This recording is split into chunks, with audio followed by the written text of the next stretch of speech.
Good morning everyone, welcome back to my another blog. कैसे हैं आप लोग? ईश्वर से मेरी प्रार्थना आप सभी स्वस्थ और खुशहाल रहें। तो ये ब्लॉग है 2 अप्रैल की और दिन है थर्सडे का, और आज से मैं स्टार्ट किया हूँ अपना न्यू वेट लॉस चैलेंज। तो उसके बारे में बताऊंगी, उसके क्या क्राइटेरिया है, किस तरह का चैलेंज मैं ली हूँ। लेकिन सबसे पहले जो ब्लॉग में चल रहा है उसके बारे में बता दूं। अभी घड़ी में 6:30 हो रहा है, और 6:35 से 6:40 हो रहा है सुबह के। और अभी जस्ट मैं अपनी बेटी को नीचे ड्रॉप करके आई हूँ। रेगुलर जो मेरा रूटीन होता है उसके अनुसार तो मैं अपनी बेटी को जब छोड़ कर आती हूँ तो मॉर्निंग ड्रिंक लेने के बाद, घर के छोटे मोटे साफ सफाई करने के बाद मैं नहाने जाती हूँ, फिर पूजा करने जाती हूँ। उसके बाद मैं किचन में ब्रेकफास्ट वगैरह बनाती हूँ। लेकिन अभी थोड़े से रूटीन गड़बड़ चल रहे हैं, मतलब रूटीन को थोड़ा सा चेंज की हूँ। चेंज इसलिए की हूँ क्योंकि घर पे पेंट का काम चल रहा है, तो पेंटर लोग आ जाएंगे, जो भी लेबर है ना काम करने के लिए, वो सब आ जाते हैं 9:30 बजे के आसपास। तो आज ना घिसाई होने वाला है किचन का ही। किचन का होगा, मेरी बेटी के रूम का होगा और बाहर के लिविंग रूम का होगा। कल घिसाई था डाइनिंग वाले एरिया का, मेरे बेडरूम का और मेरे बेटे के रूम का। तो इसलिए आज मुझे नहाने जाने के पहले ही अपना किचन का काम निपटाना था, क्योंकि फिर वही लेबर लोग आ जाएंगे। यहाँ मैं दिखा रही हूँ कि मेरी रोटी सारी रेडी हो गई है, और ब्रेड था, कल ब्रेड आया था घर पे, तो अपनी बेटी को मैं सुबह में ना यही ब्रेड सेक कर दे दी थी टिफिन में, लंच बॉक्स में। और मैं जब तक रोटी बना रही थी तब तक मेरे हस्बैंड जी रूम खाली कर रहे थे, मतलब मेरी बेटी वाला रूम। आज इसमें घिसाई स्टार्ट होने वाला है, तो पूजा का जो मंदिर है हमारा उसको अच्छे से ढक दिए। बाकी जो भी सामान था, जो हटने वाला था, वो सब हटा दिए, और बाकी जो सामान है वो तो कवर अप हो जाएगा, मतलब प्लास्टिक वगैरह उन्होंने लगा देते हैं। लेकिन जो छोटा मोटा सामान होता है ना, वो सब कुछ हटा के मैं अपने बेडरूम में रखवा दी हूँ। तो जब तक मैं रोटी बना रही थी तब तक हस्बैंड जी ये सारे काम निपटा रहे थे, मतलब रूम को खाली करने का काम कर रहे थे, जिसमें आज घिसाई होने वाली है। अच्छा, आप लोग सोचते होंगे ना कि पहले मैं रोटी क्यों बना ली। तो हाँ, मैं रोटी इसलिए बनाई ना क्योंकि सब्जी अगर बची रह जाएगी और लेबर आ जाएंगे तो कोई दिक्कत नहीं होगा, मैं इंडक्शन में बाहर रूम में बना सकती हूँ। लेकिन इंडक्शन में तवा बैठना मुश्किल हो जाता है, हमारा फ्लैट तवा नहीं है, लोहे का तवा है, तो इसलिए इंडक्शन में वो नहीं बैठेगा। तो मैं सोची कि नहीं, पहले रोटी ही बना लेती हूँ, क्योंकि लेबर लोग का ना कोई फिक्स टाइम नहीं है, कभी 9 बजे आ जाते हैं, कभी 9:30 बजे, 1-2 दिन तो 10 बजे भी आए थे। तो रोटी बन गई थी और मैं कर रही हूँ यहाँ सब्जी की तैयारियां। तो ये नेनुआ की सब्जी बना रही हूँ। हम लोग नेनुआ बोलते हैं, कई लोग तुरई बोलते हैं, आप लोग जो बोलते होंगे। मैं सब्जी दिखा दी, हमारे यहाँ इसे नेनुआ बोला जाता है। तो नेनुआ की सब्जी बना रही हूँ। तो अच्छा, वॉक या वर्कआउट की बात करूँ तो अभी फिलहाल 3-4 दिनों से मैं वॉक या वर्कआउट नहीं कर पा रही हूँ। आप लोगों को मैं बताई हूँ, मेरी हाउस हेल्पर भी 3-4 दिन की छुट्टी लेके चली गई है, मतलब मंडे से वो काम पे नहीं आ रही है। बोल के गई है कि शुक्रवार तक वो उसकी छुट्टी है, मतलब शुक्रवार तक वो छुट्टी लेके गई है, सैटरडे से आएगी। तो अभी इतना काम का लोड पड़ रहा है, ऊपर से घर पे जब इस तरह के काम होते हैं ना तो अलग सी थकान हो जाती है। मतलब नॉर्मल दिनों में काम करना और उसी काम को, मतलब जब जो काम चल रहा है उसमें करना, दोनों में बहुत ज्यादा डिफरेंस हो जाता है। तो बहुत थकान सी हो जाती है। तो अभी मैं कुछ दिनों के लिए ना, क्योंकि अगर ये सब चीज करूंगी और उसके बाद वर्कआउट और वॉकिंग का भी लोड ले लूंगी ना, तो शायद मैं तबीयत मेरी खराब हो जाएगी। तो मुझे ऐसा लगा कि नहीं, अभी कुछ दिनों के लिए मुझे वर्कआउट या वॉक के बारे में नहीं सोचना चाहिए, क्योंकि बॉडी को एक्स्ट्रा हरासमेंट देना भी कहीं ना कहीं वेट लॉस को रोकता है। तो अभी मैं कुछ भी वर्कआउट या वॉक नहीं कर रही हूँ, केवल डाइट कर रही हूँ। वैसे भी अगर देखा जाए ना तो वेट लॉस 80% डाइट ही है। डाइट अगर सही रहे तो वेट लॉस एकदम बढ़िया से हो जाता है। लेकिन हाँ, इसका मतलब ये नहीं है कि मैं बोल रही हूँ कि वर्कआउट नहीं करे, करना चाहिए, और मैं भी करती हूँ। लेकिन अभी मेरी सिचुएशन अलग है, मेरी सिचुएशन अलग है। तो अगर आप लोग नॉर्मल है, आप लोग का सब कुछ सिचुएशन, तो आप लोग जरूर कीजिएगा। मैं भी स्टार्ट करूंगी, मैं मंडे से स्टार्ट करने वाली हूँ। जब मेरे हाउस हेल्पर आ जाएगी ना, थोड़ा सा काम का लोड मुझ पर कम पड़ जाएगा, तो मैं भी स्टार्ट करने वाली हूँ। लेकिन अभी फिलहाल इस पूरे वीक तो मैं नहीं की हूँ। अभी आज थर्सडे है और अभी मतलब संडे तक तो मैं नहीं करूंगी। नेक्स्ट मंडे से मैं अपना वर्कआउट या वॉक देखती हूँ क्या स्टार्ट हो पाएगा, तो मैं स्टार्ट करूंगी। यहाँ पे मैं नेनुआ की सब्जी बना रही हूँ। तो नेनुआ की सब्जी हो या कोई भी सब्जी हो, आलू डालना मेरे मस्ट होता है, मतलब मेरे घर पे, क्योंकि अच्छा लगता है, हस्बैंड जी को भी अच्छा लगता है और बेटी भी खा लेगी, तो आलू डालना है। तो यहाँ पे मैं आलू भी डाल रही हूँ, उसमें साथ में नेनुआ डालूंगी। और थोड़े से चने थे फूले, मतलब पानी में मैं डाली थी, सोची थी कि ना इसके स्प्राउट्स बन जाएंगे तो चने का कुछ चना चाट वगैरह बनाऊंगी। तो वो चने भी थे, तो मैं सोच रही हूँ ना कि चने भी मिला दूं तो मेरी बेटी को अच्छा लगेगा। तो आलू और नेनुआ की सब्जी में ना थोड़ा सा वो आनाकानी करती है, लेकिन चना पड़ा रहेगा ना तो वो खा लेगी। बगल में मैं एक और कढ़ाई बैठाई थी, तो उसमें भी मैं प्याज और टमाटर डाल के भून रही हूँ, क्योंकि थोड़ा सा ना छेना मतलब निकाली थी, दूध का छेना था, तो उसकी ही ना मैं स्टफिंग तैयार कर रही हूँ। छेना के साथ प्याज टमाटर भूनूंगी और नॉर्मल मसाले डाल के उसकी स्टफिंग तैयार करूंगी, क्योंकि मेरा वो ब्रेकफास्ट हो जाएगा। ब्रेड है, मैं अपनी बेटी को ब्रेड बटर दी थी टिफिन में लगाकर, मतलब बटर लगा के टिफिन में दी थी ब्रेड, तो वो ब्रेड बचा हुआ था, तो मैं सोच रही थी कि मैं ब्रेकफास्ट में ना वही खा लूंगी, ब्रेड ही खा लूंगी। तो इसीलिए ना मैं थोड़ा सा छेना दूध का निकाल ली हूँ, तो उसे थोड़ा सा मसालों के साथ भून लूंगी ना, तो एक पनीर सैंडविच टाइप का समझ जाइए, तो वो हो जाएगा। क्योंकि सुबह सुबह मुझसे रोटी तो नहीं खाया जाएगा ब्रेकफास्ट में, मैं नहीं खा पाती हूँ सुबह सुबह, मुझे आदत नहीं है सुबह सुबह रोटी खाने का। अब मैं बता देती हूँ कि मेरा जो वेट लॉस चैलेंज है इस बार का क्या क्राइटेरिया है, सभी लोग को इंतजार होगा। तो मैं इस बार ना 2 मंथ का वेट लॉस चैलेंज लेने वाली हूँ, मतलब 60 डेज का मेरा वेट लॉस चैलेंज होगा। पूरा अप्रैल और पूरा मई का वेट लॉस चैलेंज होगा। आप लोग टेंशन मत लीजिए, ये मत सोचिएगा कि मैं 2 महीने के बाद ही आप लोग को अपना रिजल्ट दिखाऊंगी, ऐसा बिल्कुल नहीं होगा। हर 15 दिन पे मैं आप लोग को रिजल्ट दिखाऊंगी। मतलब 2 अप्रैल से मैं अपना वेट लॉस चैलेंज स्टार्ट की हूँ, 16 तारीख को फिर से दिखाऊंगी अपना वेट, और ऐसे ऐसे करके ना 60 डे में हर 15 डेज में मैं आप लोग को अपना वेट अपडेट दिखाऊंगी कि मेरा वेट कितना बढ़ा है या नहीं बढ़ा है, या जो भी है, जो भी रिजल्ट है हर 15 दिन में दिखाऊंगी। लेकिन इस बार जो मेरा वेट लॉस चैलेंज है ना 60 डे का मैं लूँ, दोनों मंथ का सेम चैलेंज रहेगा, सेम डाइट रहेगा, सब कुछ सेम रहेगा। बस मैं इस बार मतलब इस दोनों मंथ, मतलब अप्रैल में और पूरे मई में, पूरा 60 डे का वेट लॉस चैलेंज में मैं इंटरमिटेंट फास्टिंग फॉलो करने वाली हूँ, जिसमें मेरा जो विंडो है 14:10 का विंडो रहेगा। मतलब 10 घंटे के लिए मैं खाऊंगी और 14 घंटे के लिए मेरा उपवास रहेगा।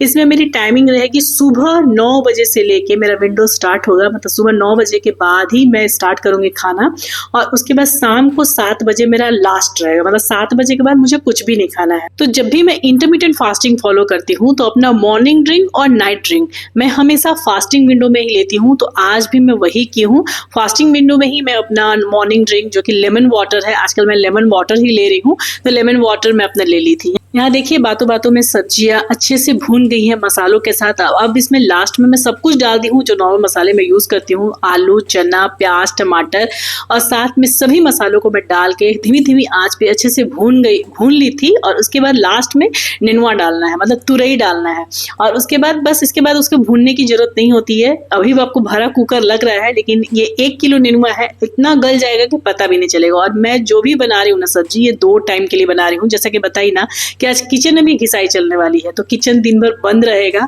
तो इसलिए मैं सोची हूँ कि फटाफट से बना लूँ। नहाने के पहले किचन में खाना बनाना बहुत पहले ही मेरा छूट गया है। जब बच्चे छोटे थे तो मजबूरी थी, जब से बच्चे बड़े हो गए हैं तब से मैं नहा धोकर ही किचन में आती हूँ। आप लोगों में ब्लॉग में यही दिखाई हूँ, शुरू से मुझे सुबह नहाने की आदत है। 8 बजे के बाद ना मुझे बेचैनी होने लगती है, जैसे कि अब भी हो रहा था।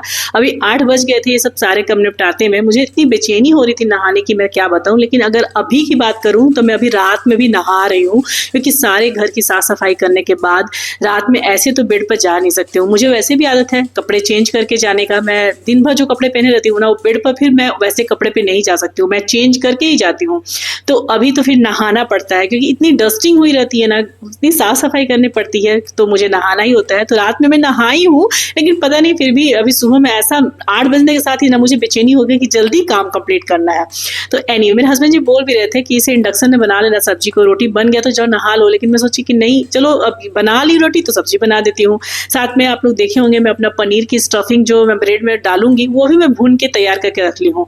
और जो भी इसके बर्तन है वो जो भी खाली होते जा रहे हैं, जैसे कुकर को मैं सब्जी बन गया था तो पलट ली थी, ये सब भी मैं काम साथ साथ ना बर्तन भी धोते जा रही हूँ, क्योंकि मुझे पता है कि वो सब मुझे ही करना है। और किचन ऐसे भरा रहेगा और वो लोग घिसाई करेंगे तो फिर परेशानी होगी, मुझे ही परेशानी होगी। तो फिर मैं सोची कि जब अभी नहाना नहीं है तो जो भी काम है, जो भी मुझे दिखता जा रहा है वो सब निपटाते जा रही हूँ किचन का। इसके बाद जो भी बर्तन थोड़े बहुत हुए थे वो सारे बर्तन मैं अभी मल के उसे हटा दूंगी। जो भी मैं अभी कढ़ाई यूज की हूँ, या हस्बैंड जी चाय पिए हैं उसका बर्तन, मेरी बेटी स्कूल गई थी खाकर उसका बर्तन, जो भी बर्तन था साथ के साथ में सोची कि चलो इसको धो के एकदम किचन को डन करके ही निकलूंगी साफ सफाई। और मैं अभी सोच ही रही थी कि फटाफट से बर्तन धोकर मैं चली जाती हूँ नहाने। तब तक आ गए थे कारपेंटर भैया, उनका कुछ और भी काम था, उनसे कुछ और भी काम करवाना था, तो हस्बैंड जी बुलाए थे, तो बस उन्हीं के डिस्कशन में बैठ गई। बात करते करते समय का पता ही नहीं चला। कब 8:30 से 8:45 और 8:45 से 9 बज गया मुझे पता नहीं चला। और जब कारपेंटर भैया गए तो 9 पार हो गया था, मतलब 9 बज चुका है, 9:05 या 9:10 हो रहा था। तो फिर अब मेरी ईटिंग विंडो की ओपनिंग की टाइमिंग आ गई थी और हस्बैंड जी को मन कर गया कि 1 कप और चाय बना दो। तो बस उनके लिए मैं चाय बना दी हूँ और अपने लिए ली हूँ अपना बनाना और साथ में 1 गिलास गुनगुना पानी। मैं आप लोग को हमेशा बोलती हूँ, अगर बनाना के साथ अगर आप लोग 1 गिलास गुनगुना पानी लेते हैं तो वो बनाना कभी भी फैट में तब्दील नहीं होगा, हमेशा एनर्जी देगा। तो जब भी आपको बनाना खाने का मन करे ना, ये आप लोग पहले मिथ हटा दीजिए कि बनाना से फैट बढ़ता है। बनाना से बिल्कुल फैट नहीं बढ़ता है। अगर सुबह सुबह खाली पेट बनाना खाइएगा तो आपको बहुत अच्छा एनर्जी देगा। बस आपको ये काम करना है कि बनाना खाने के बाद आपको 1 गिलास गुनगुना पानी पी लेना है। उसके बाद आपका ये जो बनाना है ना, कभी आपको पेट में फैट जमने नहीं देगा, बल्कि वो आपको एनर्जी देगा। तो यहाँ पे मैं हस्बैंड जी को चाय दी, वो चाय पी रहे थे और मैं यहाँ अपना बनाना 1 गिलास गुनगुने पानी के साथ पी और उसके बाद सीधे चली गई थी नहाने। और इस टाइम की बात करूं जो कि क्लिप चल रहा है, इस टाइम पे 10 बज रहे होंगे, 10 के आसपास हो रहा है। लेबर आ गए हैं, मेरी बेटी के रूम में घिसाई चल रहा है और मैं अपने हस्बैंड जी को ब्रेकफास्ट दे दी हूँ, नेनुआ के सब्जी और रोटी। और अभी मैं अपने लिए ब्रेकफास्ट बना रही हूँ। अभी किचन में जब तक आएंगे वो लोग तब तक मैं सोची कि चलो अपना ब्रेड सेक लेती हूँ। जो सैंडविच स्टफिंग बनाई थी वो स्टफिंग डाल के, तो 3 ब्रेड ली हूँ और ये ब्रेड ना ब्राउन ब्रेड है। तो तवे पर मैं कोई भी ऑयल, बटर या घी यूज नहीं की हूँ, बस ब्रेड को ऐसे ही बिना ऑयल के ही तवे पर सेक रही हूँ, रोस्ट कर रही हूँ। और जब थोड़ा सा ब्रेड रोस्ट हो गया ना तो उसमें जो पनीर की स्टफिंग बनाई थी उसे डालूंगी और मेरा सैंडविच तैयार हो जाएगा। मेरे हस्बैंड जी ने बीच में कुछ बुला लिए थे तो शायद मैंने प्रॉपर ये पूरे क्लिप नहीं आए हैं वीडियो के, मैं रोक कर गई होगी और आने के बाद ऑन करना भूल गई होगी, यही बात रहा होगा। लेकिन मैं आप लोग को बता दूं कि ये 3 ब्रेड की सैंडविच मैं खाई हूँ। तो चलिए अपना ब्रेकफास्ट कर लेते हैं और आप लोग को भी अपनी थाली दिखा देते हैं। और आप सभी से यही बात बोलेंगे डियर कि अगर किसी भी कारण से आप लोग वर्कआउट नहीं कर रहे हैं तो ये मत सोचिएगा कि वेट लॉस नहीं होगा। बिना वर्कआउट के भी वेट लॉस होता है, लेकिन हाँ, वर्कआउट अगर करके आप वेट लॉस कीजिएगा तो आपकी जो स्किन है ना वो टाइट रहेंगी, लूज नहीं होंगी बहुत ज्यादा। इवन मैं भी मंडे से अपना वर्कआउट रूटीन स्टार्ट करूंगी। आज अभी 3-4 दिन अभी मेरा वही चलेगा, सिर्फ और सिर्फ मैं डाइट को ही फॉलो करने वाली हूँ। तो देखिए यहाँ मेरा सैंडविच तैयार हो गया था, थोड़े से सॉस के साथ मैं अपनी सैंडविच ली हूँ। तो अभी मैं 2 ब्रेड के सैंडविच ली हूँ और 1 तवे पर ही रखा हुआ है। इन दोनों को लेने के बाद फिर वो भी ब्रेड ले लूंगी, मतलब टोटल 3 ब्रेड के मैं सैंडविच खाई हूँ। इंटरमिटेंट फास्टिंग से बहुत अच्छा वेट लॉस का रिजल्ट मिलता है। मैं हमेशा की हूँ इंटरमिटेंट फास्टिंग और मुझे इससे बहुत अच्छे रिजल्ट मिले हैं शुरू से। तो अगर इंटरमिटेंट फास्टिंग में आपकी कैलोरी सही रहे, आपका पोषण सही रहे, आप ओवरऑल और कैलोरी अच्छे से मैनेज कर पाओ तो आपका अच्छा रिजल्ट आएगा। आप लोग भी चाहें तो मेरे साथ इंटरमिटेंट फास्टिंग का ये जो डाइट है ये स्टार्ट कर सकते हैं। यहाँ पे देखिए मैं सारा बर्तन धो के किचन को फिर से साफ सुथरा कर दी हूँ, सब्जी खाली कर दी हूँ, कुकर भी धोकर, और उसको चावल बनाऊंगी। अभी नहीं चावल बनाऊंगी, देखती हूँ अभी, क्योंकि किचन की घिसाई होगी तो खाली करना था किचन मुझे, और अपना चाय भी बना ली हूँ। तो सभी कुछ करके मैं किचन से हट गई हूँ। अब इन लोग ना सब किचन की घिसाई किए इस टाइम पे। देखिए ये सारी चीज ना ढके हुए थे, आपको यकीन हो रहा है? सभी चीजें मोटे प्लास्टिक से, 2 मोटे प्लास्टिक से ढके हुए थे और मुझे लगा था कि अंदर नहीं जाएगा। मैं खाना वगैरह तो निकाल दी थी, वो कुकर खाली था। आप लोग मत समझिए कि उसमें खाना था, सब्जी वगैरह मैं डाइनिंग टेबल पर रख दी थी, कुकर खाली था, उसमें मैंने उसे खंगाल के रख दी थी चावल बनाने के लिए। और वो पूरा ना, मतलब उसपे 2 प्लास्टिक लगा हुआ था, फिर भी इतना धूल आ गया। मुझे पता रहता ना तो मैं सारे ऊपर के स्लैब की चीज हटवा देती हस्बैंड से बोल के, लेकिन एनीवे क्या कर सकते हैं। वो सभी चीज की सफाई करके मैं अभी आई हूँ अपना मिड मॉर्निंग स्नैक्स लेने, मतलब ग्रैप्स लेने। इस टाइम पे 12:30 हो रहा होगा, 12 बजे तक ले लेना चाहिए था मुझे, लेकिन थोड़ा लेट हो गया। किचन की साफ सफाई में क्यों? क्योंकि मुझे चावल भी बनाना है और मतलब होता है ना, किचन गंदा रहेगा तो मुझे मन नहीं लगेगा एकदम।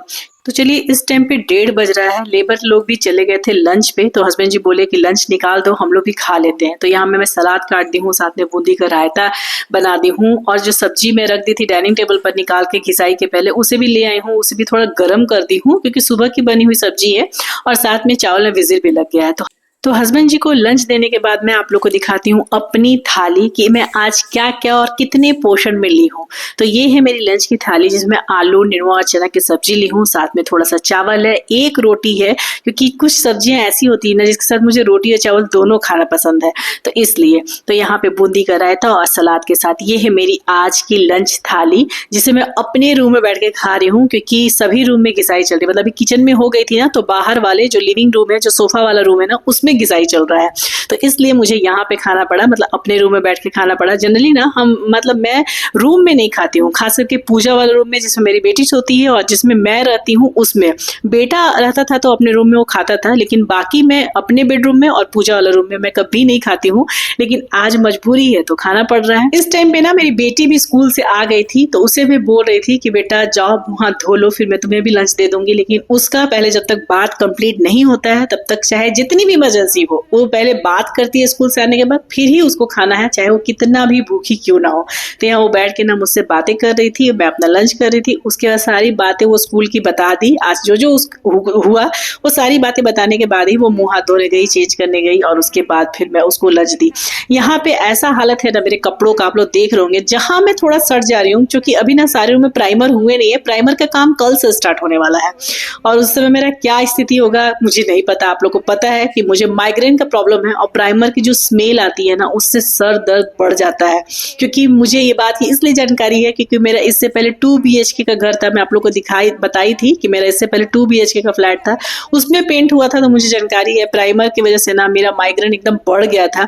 पता नहीं कल से मेरा क्या होने वाला है, क्योंकि कल से 2 दिनों तक प्राइमर की ही काम चलने वाली है, लेकिन आप क्या कर सकते हैं। इस टाइम का जो क्लिप है शाम के बज रहे होंगे 5:30 के आसपास हो रहा होगा, 5 बजे तक लेबर चल जाते हैं, 5:15 या 20 हो रहा होगा। इसी तरह से हम लोग साउंड बॉक्स लगा देते हैं और दोनों हस्बैंड वाइफ मिल के सारे घर की सफाई करते हैं, मतलब अंदर के रूम के, पूजा वाला रूम और हमारा रूम का हस्बैंड जी का जिम्मेदारी होता है साफ सफाई करने का, और बाकी अपना बेटा वाला रूम और बाहर का लिविंग रूम वो मैं करती हूँ। इसी तरह से मिलके हम दोनों लोग सफाई करते हैं। अभी ना साउंड बॉक्स की आवाज को मैं बिल्कुल म्यूट कर दी हूँ, नहीं तो कॉपीराइट आ जाएगा इस वजह से।